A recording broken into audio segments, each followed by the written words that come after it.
It's the Now Morning Show, and it's a terrific Tuesday. Lisa and Carrie with you. What are you guys doing? How have you been? Have you been out to the beaches and to the bars? I found the roads were really quiet last night, but I stayed away from Arpita Avenue. I don't know what it was like in San Fernando. I don't know either because I wasn't out at all. I had some work to do. I didn't go. I didn't even go to the gym for my 3 1-hour periods. No, not yet. I have a lot going on. So I think later this week I'll get into the gym. I just think people are staying indoors. I think so. Yeah. I think so. I don't mind staying indoors in the gym, but I just need to get some stuff out of the way and then I'll be right back there in full strength. I must say I was pleasantly surprised by the way in which the roads were not as jam-packed as you'd anticipate. Same. For the the first day of the reopening. But you know what I want to talk about? Yesterday, so for the past 2 weeks I've been having this eye ache, which I was confused as to what's going on here. So I decided to go by my optometrist today, yesterday, to check it out because I'm like, what's going on? And it couldn't be Sahara dust because it was going on like 2 weeks ago. Okay, all right. But you know what it was? What was it? It was an eyelash that was turned inward and scratching my just eye. Like irritating the eye the entire time. I know. I never. How did you cope with that for 2 weeks? How did I cope with it? It was great difficulty. But how did it happen in the first place is what I'm trying to figure out. How did that happen that it turned inwards and was scratching the eyes? But fortunately, the optometrist, she pulled it out. Right. And she kind of not pull it out, but flip it back up. Right. Yeah, so I'm all good now. I don't know. I just cannot imagine. Thank you, optometrist today. I can't imagine something scratching my eye. It was terrible. It was terrible. And I'm here sitting here, and you would never know, right? No, I didn't at all. You never know. That's but what it you was call a professional. Give me a fine for that. I'm very excited about our next interview because we've started this segment called Leaders of Now, which is really aimed at showcasing the work of young people who are doing things now and are waiting for the future. And it's produced for us by Tioka Dove. So I know you are chatting with 2 people coming up next. Yes, I am, definitely. So this morning I'm going to be chatting with Kelvin Polson. He's the VCTT volunteer and partner impact leader. I'm also going to be chatting with Senon, no stranger, founder and managing director of Y Farm. So welcome, gentlemen. Good morning. So let's discuss the Grown in East Port of Spain Plant Your Plate initiative. Kelvin, Alpha? Are you hearing me? Hi, good morning. Good morning. The Grown in Port of Spain initiative is, as the name suggests, a project that tries to introduce agriculture and agri-sustainability to the wider region known as East Port of Spain. Now, East Port of Spain will encompass a wide variety of communities, but we started this 2 years ago in the community of Gonzales. With a food park that essentially took ownership by the community, was assisted by a lot of NGOs and other organizations. And now we're in the second phase of that really, and we're trying to expand to 3 other communities. Right. So we're going back to Gonzales, but we're also including Selots, Port of Spain North, and Chinapoo. That's wonderful, and I want to touch on that a little bit. Why do you choose these specific areas, or is there some criteria you are looking for to choose an area? Well, essentially, it's about interest, and so we would have one of the partners we are working with, is the Port of Spain Corporation, and via their network, they would have gotten great interest from the village council and persons on the ground level in Selots, in Chinapoo, and North Port of Spain, which would include like Cadiz Street, other areas in Belmont, and so. So it's really the strong interest from these communities that would have led to us being interested and partnering with these particular communities. Right. Now, so tell us what are the objectives of the initiative? I want to bring Alpha in the conversation. Yeah, sure. Good morning, everyone. Good morning, Carrie. Hope you're happy. I understood today's your birthday, so happy birthday. My brother's birthday. But I'll tell him you said happy birthday. Okay, your brother birthday. Okay, good.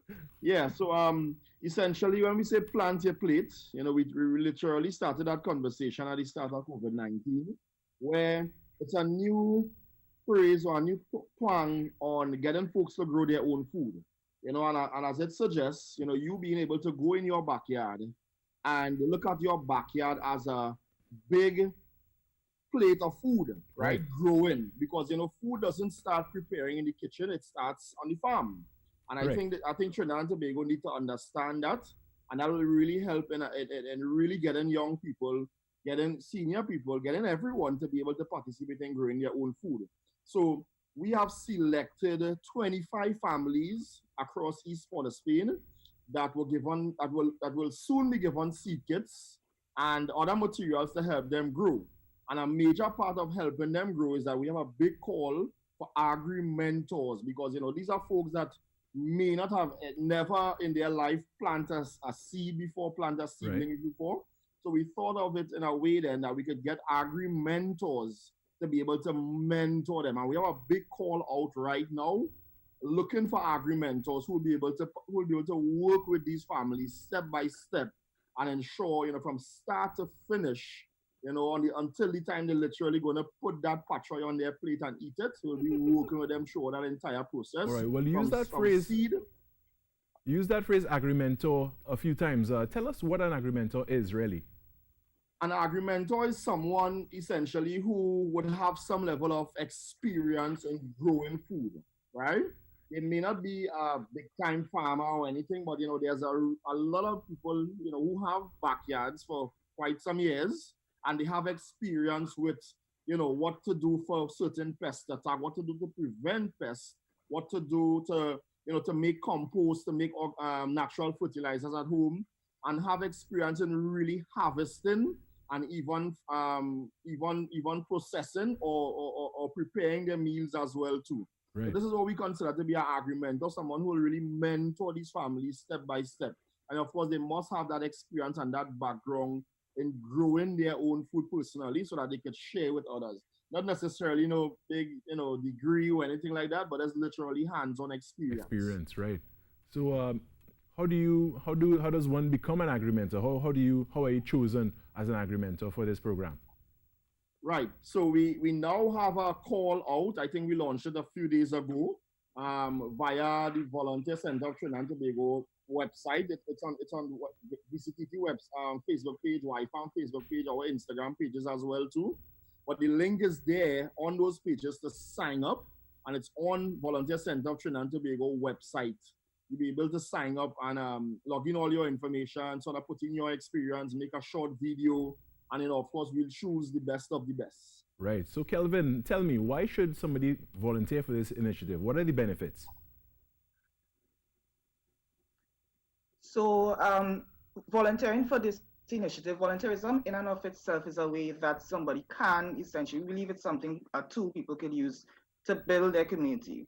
We believe that for this particular project, there is a strong opportunity for linkages. So we have somebody who is a mentor. That person will not only be contributing to that particular individual that they're mentoring, they will also be contributing to their family, they'll be contributing to their community. So there's a strong linkage, there's the opportunity to pass on knowledge and information. Food sustainability is something that is critically important. We saw what would have happened during COVID. We saw that we needed to change. We saw that we needed to think differently, and encouraging home gardening and encouraging food sustainability at a family level is something that is critical. So by being able to connect with someone in that particular way, we think that volunteering in that way would be very, very critically important.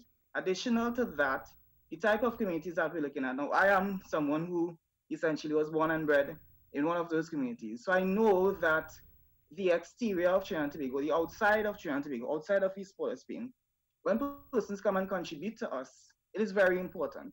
It is very important for us in terms of our capacity building, in terms of our development, and we believe that this particular kind of project, it brings good value to every person involved. So volunteering in that sphere will be extremely good. And tell us a little bit more about the value of volunteering and the importance of the home garden and the backyard. What's the value of volunteering for this project? Yeah, you see, food is something that that really brings communities together. And I always like to put a flip side on that. And food could also separate communities as well. I mean, you see a lot of what is happening across the world today, even in the United States, where a major part of segregation, it has to deal with food. Some foods that are allocated here and is not allocated there for others. You know, being able to volunteer your time and help these communities grow their own food would be of extreme significance and importance in terms of, you know, peace. You know, being able to bring people together and not just look as, oh, them people out there.